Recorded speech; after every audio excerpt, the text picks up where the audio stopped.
Yo, nti awie di baya enye ne bone kwan so. Mampo akuapem ne yeda so we. Aha ye akwatia na ewo mempesua so. Asimbrom electoral area. Wo hwe project ye wo yen achi a honorable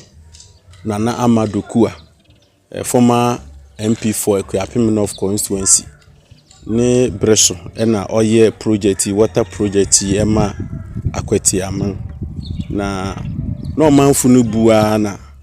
eja semsem kakra eba ho during covid time no ne ekeka ho eni echi no ntumi mma biu ye nti na ma manfu a wowo mpotem ha ebre wo nsu ho me baaye no metu ho anamon bebre me yesempo nka ebehwe na nsu na base na bia ebituma boa asom akwati aman ne wa ha yetu ho anamon bebre onyankopon aya adom ne de ya be na chese yere sha akwati man ana akwati afusi nyame ya adom ajuda nsu no beflow ezano se yetu ho anamon nyina awie nti ene ye ne plumber baya ohwe na niema nkitinkitin bi ewo ho a ese ye nyina na ochena yetumi aba be yefuo na juda ewo yen ni mu nya bi nsu no ama akwati aman for the past 6 years nsu ni maaye no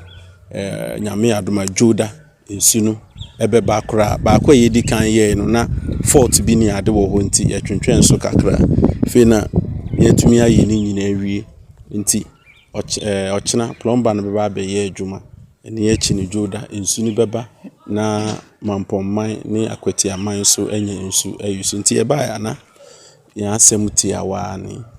we ha mom de nsu hu ye den ba ko pe na wo yen anim ha se ne ye adwuma agi se wo kọ soro ho no moton ansana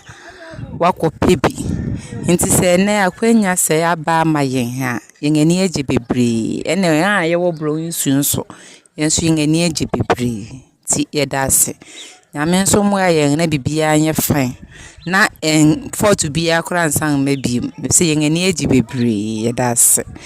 me kura titiru ben me adwuma nti kakra bi a me nya me ebu no utua kakra bi a utumi nya nsu de ye ne yese wo de ye nyina afoforo nsu hia nti me gedi se won so nwani beje ho pa me da se akwati a no waka ba ko e wa anim ha apart from the wa anim ma ne fa na akwati abro nsu wo ko nsu esikafu amantem ho ba ko ena ba ko bi nso hye mfimfini ba de bi wo ho no ma ene so nya adwuma nti ayesa na obre no wo mu agi se ye ko opete park soro ho no ansana yenye bi ya se me na be ka che ho no nyame nhira nyame nkoso ye nhira na ohya wo de na ohya wo ma na enuoma pa wa fi ase ne rade mo na fa ne nyina akwa wi pa amen